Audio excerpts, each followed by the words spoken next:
Sekte Protestan mengatakan gereja rusak secara moral. Paus mengatakan, benar, kami bertobat. Oleh Yosua Charles dalam kisah perjalanannya menjadi Katolik. Dan ini pelajaran yang dibagikannya part 25 dari 34. Sebagai seorang Protestan, saya terbiasa mendengar mengenai betapa buruknya gereja Katolik sebelum reformasi. Tuduhan tersebut biasanya terbagi dalam dua kategori, yaitu doktrinal dan moral.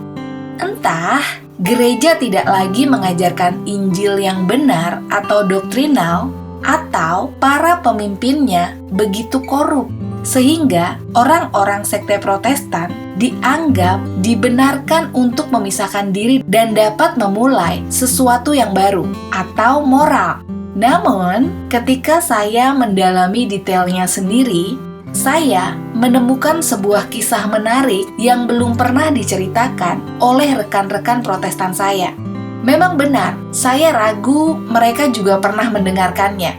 Hanya 2 tahun setelah Martin Luther dikucilkan, dan di hadapan beberapa pemimpin paling berpengaruh di Eropa, Paus Katolik secara terbuka mengakui betapa dalamnya kerusakan moral yang telah menjangkiti gereja, dan sebagian besar kerusakan tersebut berasal dari kepausan itu sendiri.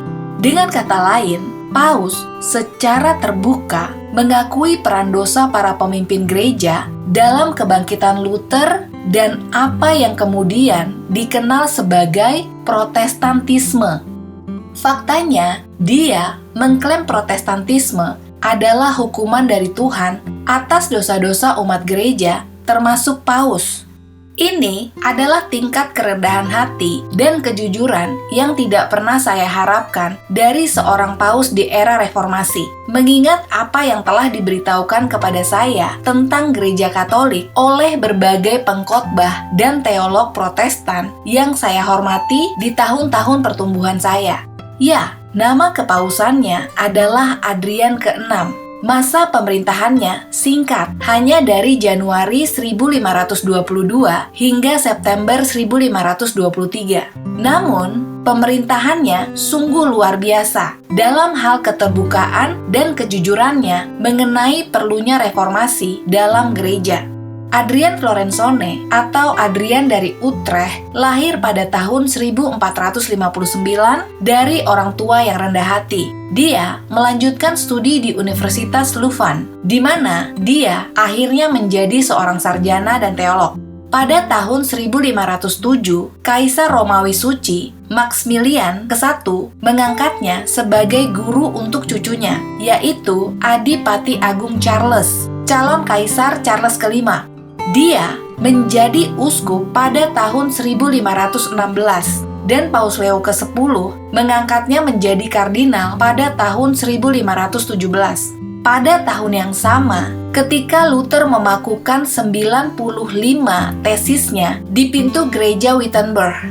Ketika Adipati Agung Charles menjadi Kaisar Charles pada tahun 1519, Adrian menjadi wakil raja.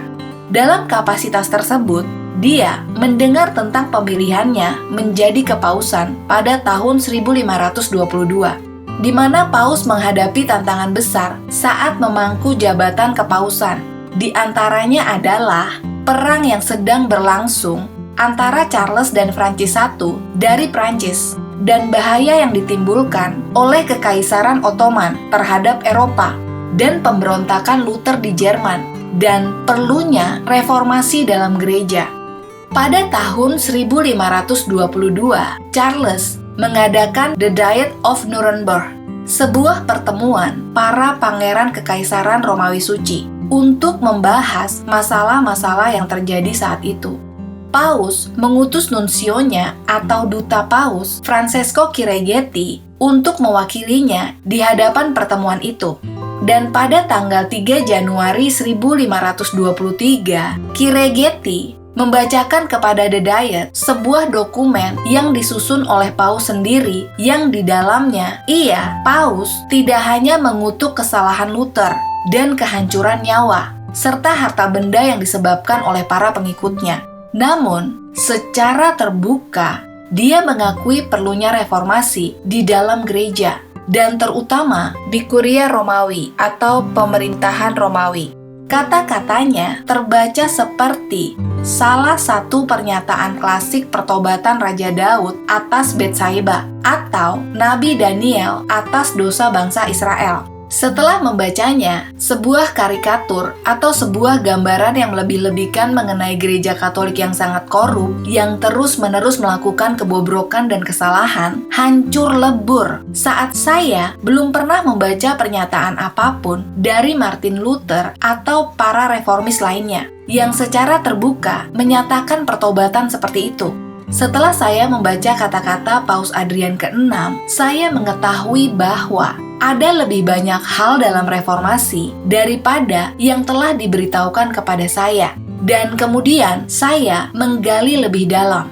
Bagian yang relevan dari instruksi Paus kepada Chiregeti adalah seperti ini. Paus Adrian ke-6 instruksi kepada Francesco Chiregeti pada tahun 1522, bagian 125, 126, dan 127 yang berisi, Anda Chiregeti juga akan mengatakan bahwa kami dengan jujur mengakui bahwa Allah mengizinkan penganiayaan ini yang menimpa gerejanya karena dosa-dosa manusia, khususnya para imam dan wali gereja. Sebab sesungguhnya tangan Tuhan tidak diperpendek, sehingga Ia tidak dapat menyelamatkan. Tetapi dosa memisahkan kita darinya, dan menyembunyikan wajahnya dari kita, sehingga Ia tidak mendengar.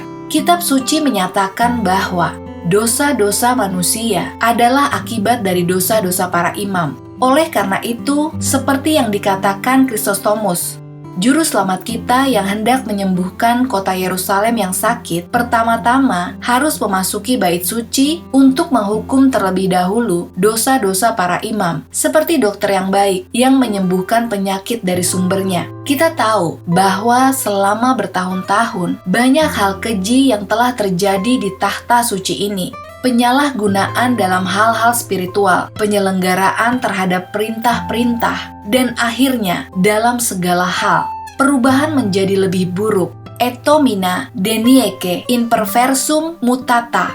Tak heran jika penyakit ini menyebar dari kepala ke anggota, dari paus agung hingga para uskup di bawahnya.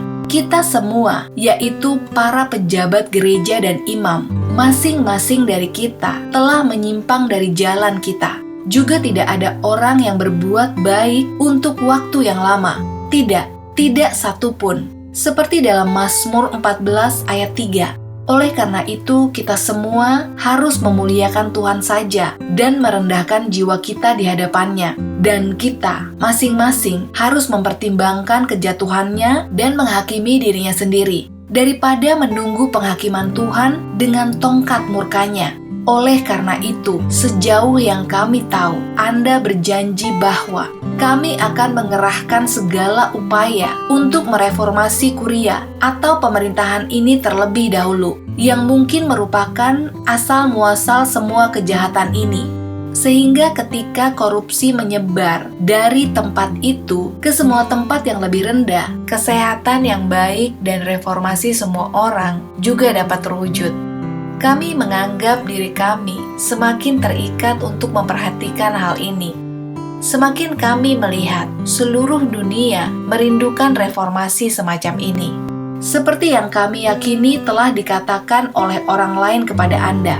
Kami tidak pernah berusaha untuk mendapatkan jabatan kepausan ini.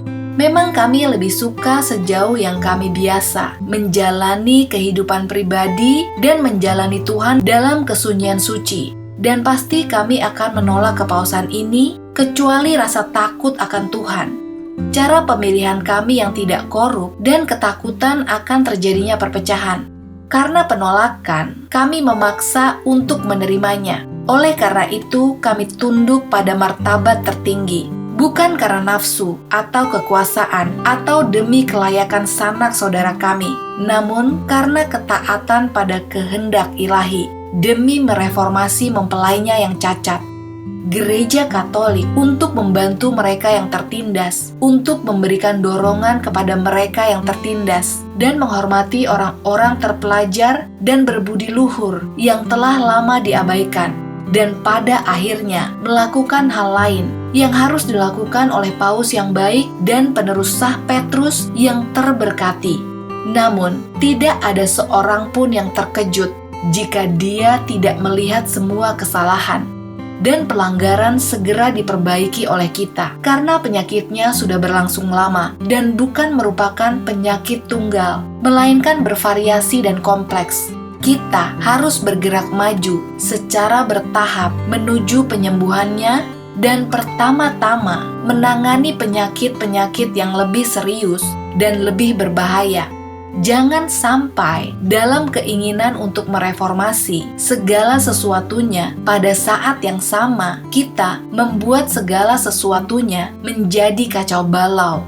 Semua perubahan yang tiba-tiba, kata Aristoteles, berbahaya bagi negara. Siapa yang menggosok terlalu banyak, dia akan mengeluarkan darah. Kita tahu betapa merugikannya kehormatan Allah dan keselamatan, serta pembangunan jiwa-jiwa, karena para pemberi manfaat gerejawi, khususnya yang berkaitan dengan pemeliharaan dan pengarahan jiwa, telah begitu lama diberikan kepada orang-orang yang tidak layak.